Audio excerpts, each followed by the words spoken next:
noticias relacionadas. García, Blanca estaba desesperada. Vendía chalecos y en la Federación la mandan a esparragar. Este es el mayor iPhone adicto de España, tiene 10 de los 11 modelos pero no comprará el nuevo. El libro de historia de Leonor en el que los reyes católicos no son iguales para los niños catalanes. 3 fechas, 3 momentos, 3 estados de ánimo. 15 de octubre de 2005.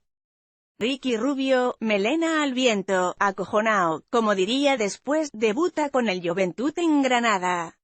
Gasta 14 años, 11 meses y 24 días. Sustituye a Elmer Bennett siendo un crío. Es insultantemente joven, pero el brillo de sus ojos compensa la ausencia de canas. Pisa el parqué y escucha a la bocina concluyendo con 5 de valoración, 2 puntos, 2 recuperaciones y 1 asistencia. Es su primera victoria, 72-82. Esteve y Tona, sus padres, desde la barrera, callados, observan al prodigio sin atisbar futuro más allá del disfrute presente. 25 de mayo de 2016. Ricky Rubio, camisa blanca y pelito corto, mira al suelo acompañado de Mark y Laila, sus hermanos, y de su padre Esteve. Ha sido campeón de ACB y de Euroliga, es un fijo en las convocatorias de la selección y medallista olímpico, juega en la NBA y no augura techo. Sin embargo, un cáncer de pulmón le ha robado a su confidente, a su hombro, en definitiva, a su madre. Nada puede calmar su dolor. Ni siquiera el baloncesto. 16 de septiembre de 2019. Ricky Rubio escucha la bocina, ve el balón dormir sobre el parqué y expulsa todos los fantasmas. Mira al cielo, manda una mano al corazón y la otra, con el dedo índice levantado, la dirige hacia el firmamento. Gracias por guiarme, te quiero, mamá. Es campeón del mundo con España, mejor jugador de la final y del campeonato y forma parte del quinteto ideal. Lo es todo, y todo se lo dedica a su madre, a Tona, porque nada tendría sentido sin ella, sí, en mayúsculas. 3 fechas, 3 momentos, 3 estados de ánimo, se podrían haber elegido otros u obviar, por lo evidente, el más duro. Pero no tendría ningún sentido. El Ricky de 29 años, coleta estilo samurái y barba alérgica al afeitado, es la suma de todos ellos, incluido el de la fatalidad. ¿O acaso se puede explicar la historia de un hijo sin contar la de su madre? Seguramente, no. O, al menos, no es posible en este caso, aunque implique dolor. Al fin y al cabo, Tona siempre estuvo ahí. La perdí hace 3 años, explicaba Ricky tras ganar el mundial, pero sé que ella está detrás empujándome para ser mejor. Sé que no hay nadie en este mundo que me haya querido más que ella. Incluso aunque no esté aquí, puedo sentirla. Es el final momentáneo de un cuento que empezó siendo de hadas con 14 años y que lo llevó, sin medida, a lo más alto, a esa NBA de purpurina que todos imaginan y pocos atisban tocar. Pero un cuento, también, que tuvo sus muchos días malos, aquella lesión delante de Kobe, sobre todo, la enfermedad de su madre. Eso dejó a Ricky al borde del divorcio con su primer amor, el baloncesto. Entonces, tras su muerte, en 2016 pensó en tirar la toalla, en dejarlo todo, en decir adiós. Pero Tona, desde el cielo, lo empujó para que siguiera, para que, tras la depresión, se alzara a ofrecer al mundo su mejor versión, para ser Ricky mejorado. Escuchó la llamada, aprendió, meditó y resurgió para, este verano, convertirse en el líder con permiso de Marc Gasol de un equipo que, a base de coraje, ha conseguido el segundo mundial para España, la abuela. El origen de todo por todo lo anterior, ese recorrido, la vida de Ricky, no se entiende sin Tona, su madre, ni sin Ana Vives, su abuela, dueña de una tienda en el Masnou, Badalona. Ella, la Yaya, es el origen de todo. No podía ser de otra forma. Ella era la que le hacía los macarrones cuando era un crío, la que invocaba la suerte, encendiendo una vela en cada partido, la que desde el sillón, porque nunca quiso ir al pabellón pese a la insistencia de su nieto, insultaba a los árbitros y gritaba sin molestar a nadie. Pero, sobre todo lo demás, era la que enseñó a Tona, su hija, el camino, como enseñar a sus hijos. Era la líder, recuerda Carola Barriga, entrenadora de las categorías inferiores del Joventut. Ahí está el origen. Todo lo demás empieza un 10 de septiembre de 1983. Ese día, Esteve Rubio se casa con Tona Vives. Los dos, unidos por el deporte, entre otros muchos gustos, afincados en el Masnou, tienen 3 hijos. El mayor, Marc, decide jugar al baloncesto y debuta en la ACB con el Joventut a los 17 años. El mediano, Ricky Rubio, sigue los pasos de su hermano y se estrena con la Peña antes de cumplir los 15, y la más pequeña, Laia, hace lo propio y se proclama campeona de España infantil de selecciones autonómicas con 14. Todos locos por el deporte. Los culpables de ese amor irracional no son sino sus padres. Esteve Rubio, porque compagina su trabajo con su labor de técnico en el Masnou, y Tona Vives, porque de joven, antes de ser administrativa en Renfe, también había hecho sus pinitos como jugadora. Era una mujer con cierta altura, presencia física, y en la pista era cañera, tenía mucho carácter. No llegó a estar en la élite, pero sí jugó. Son una familia de deportistas, cuenta Joan María Gabaldá, presidente de la Asociación Española de Entrenadores de Baloncesto, en conversación con El Español. Pero ese amor por el deporte, tan sano y recomendable, también tenía sus muchos inconvenientes. Sobre todo, los fines de semana. Imagínate con los 3 hijos jugando, prosigue Joan. Era un sacrificio para ellos. Tona y Esteve dedicaban los sábados y los domingos a llevarlos de un lado para otro, de una pista a otra, de un partido a otro.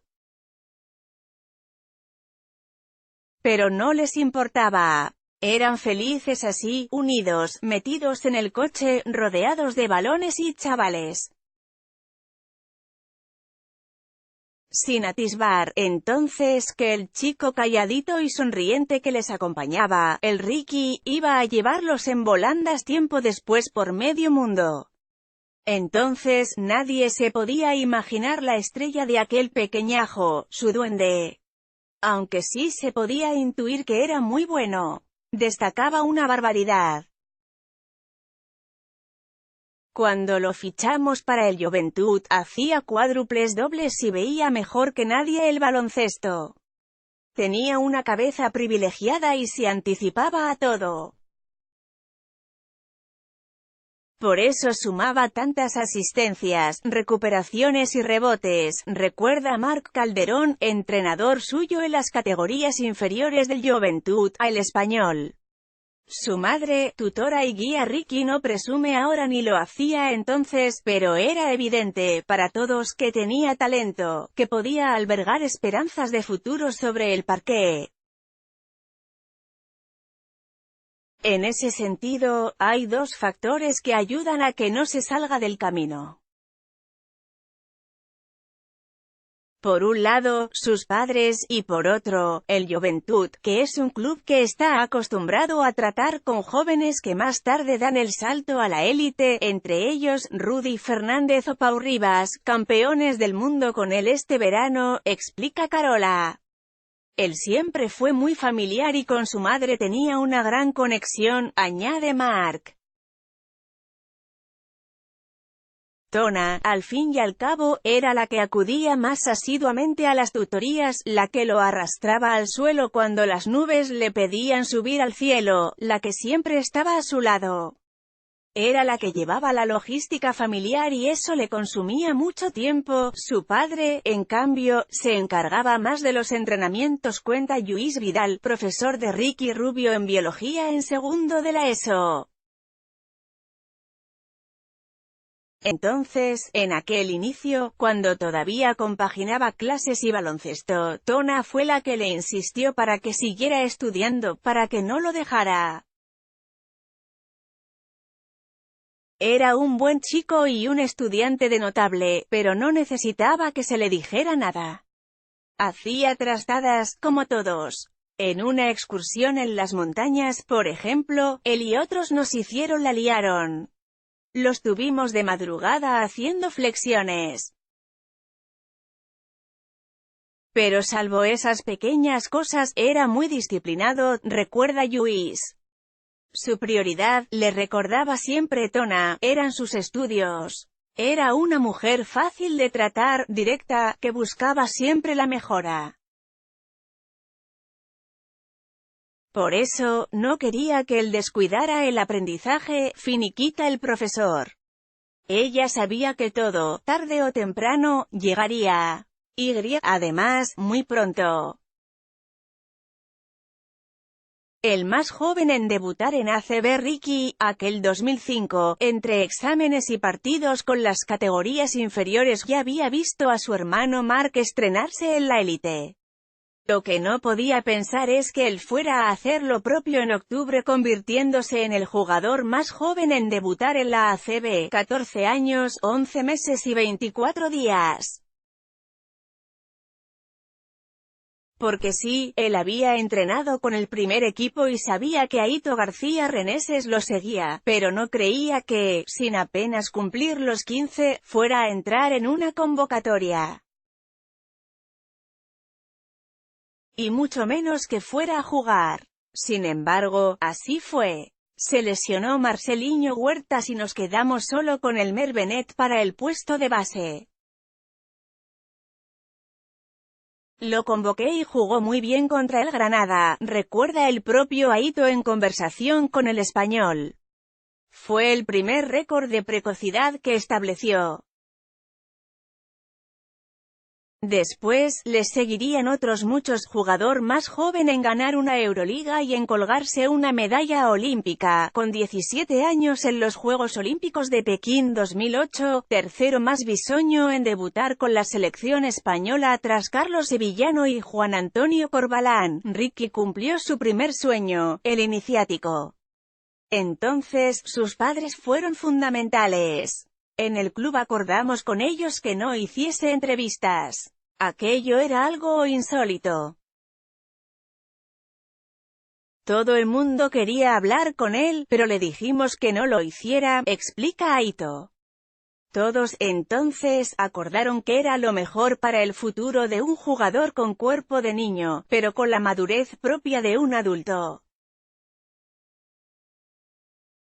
Tona, de alguna forma, en aquella época, empezó a estar más pendiente de él.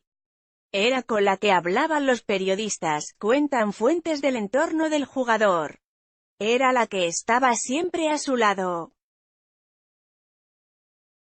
Ahora, todo es bueno, pero también hubo momentos malos, y ella era la que le levantaba el ánimo, sin olvidarnos de su padre y de sus hermanos, claro, especifica Mark. Vas a los Juegos Olímpicos. En aquellos primeros años en la élite todo fueron buenas nuevas. En el Juventud, a golpe de títulos, ganó la Eurocup en 2006, y la Copa del Rey y la ULEB en 2008, y en la selección, con la convocatoria para acudir a los Juegos Olímpicos de Pekín con 17 años. Algo insólito. El COE, de hecho, tuvo que pedir permiso a Tona y a Esteve para poder llevarlo. Obviamente ellos no opusieron resistencia. Eso sí, la madre, cargada de razones, pidió a Manolo Rubia, entonces delegado del equipo, que cuidaran de su niño. A ver qué le vais a hacer, insistió, al verlo rodeado de gigantes, en todos los sentidos. Pero no necesitaba que lo cuidara nadie. Él era más maduro que muchos de los veteranos, apostilla Aito, técnico por entonces de la selección. Aito, el mismo que lo hizo debutar con 14 años en el Juventud, fue el que decidió incluirlo en aquella criticada convocatoria para los Juegos. Elegí a Calderón, a Raúl López y a él. Muchos, entonces, pensaron que venía enchufado, pero esos comentarios se terminaron al segundo día de entrenamiento, rememora. Ricky, de hecho, no iba a ser un extra en aquella cita olímpica. Todo lo contrario, estaba destinado a convertirse en uno de los protagonistas. Daba igual que, como es lógico, todas las novatadas recayeran sobre él. Que tuviera que escuchar el himno de España entre cachetes o que tuviera que llevar yogures a sus compañeros. Todo eso daba igual. Ricky disfrutó como un enano, es decir, como lo que era, entre risas, difícil ser más feliz que él en aquellos días, y grabaciones con su nueva cámara de vídeo. Siempre, pidiendo consejo a su madre, presente en aquella cita para cuidar de su niño. El resto es historia del baloncesto. España se colgó la plata en la final contra Estados Unidos, 107-118. Ricky jugó 23 minutos porque Calderón estaba lesionado y Raúl López medio tocado. Su actuación fue insólita.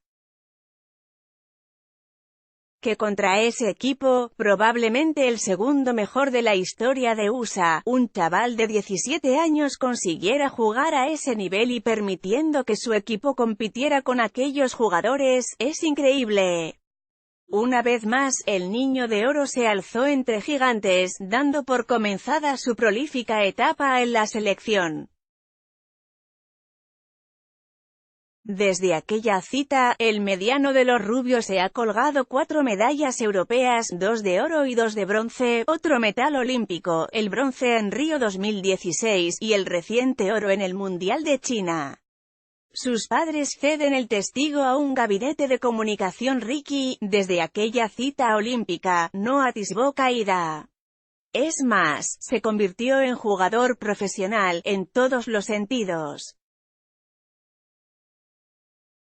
Entonces, cuando él ficha por el Barcelona, la familia ve venir el berenjenal y decide buscar un gabinete de prensa que le asesore, explica Carola. Date cuenta que se fue al eterno rival del Juventud, prosigue. Además, con el Madrid intentando ficharlo. Ante tanto revuelo, Donna deja de ser su asesora para ser, simplemente, su madre, aunque siga pendiente de muchas cosas. Él decidió quedarse en el Barcelona para estar cerca de casa, con su familia, porque sabía que no le quedaban muchos años para irse a la NBA, aclara Joan. De hecho, tras proclamarse campeón de la Euroliga batiendo otro récord de precocidad, pone tierra de por medio y se marcha a los Minnesota Timberwolves. Pero la familia no se traslada al completo, como, por ejemplo, si hicieron los Gasol, cuenta Carola. Desde entonces, eso sí, la madre empieza a pasar largas temporadas en Estados Unidos con él, añade. Todo va sobre ruedas. El maldito 2012 hasta aquel maldito 2012. En lo baloncestístico, las malas noticias llegan en marzo. Ricky, en un partido entre Minnesota y Lakers, bota el balón con Bryant delante. Su rodilla choca contra la de Kobe y él cae al suelo y se rompe la rodilla izquierda. Donna lo ve desde la grada. Se echa las manos a la cara y baja al vestuario. Como toda madre, estaba preocupada por el estado físico de su hijo. Esperamos allí, cuenta Joan, y entonces sale Ricky. Los dos se dan un abrazo enorme y a mí se me saltan las lágrimas. Minutos después, Tona se va junto con Joan a la zona de ambulancias. Entonces, se gira hacia mí, prosigue Joan, y me dice, deberíamos explicar en la web del campus de Ricky que es probable que lo tengamos que suspender en previsión de que él no pueda estar. No podemos defraudar a nadie. Así era ella. Absoluta generosidad y entrega a los demás. Era la madre de todos aquellos niños que iban al campus de su hijo, concluye Joan. Tona siempre estaba ahí para cuidar de su hijo, pero también de cualquiera que le pidiera ayuda.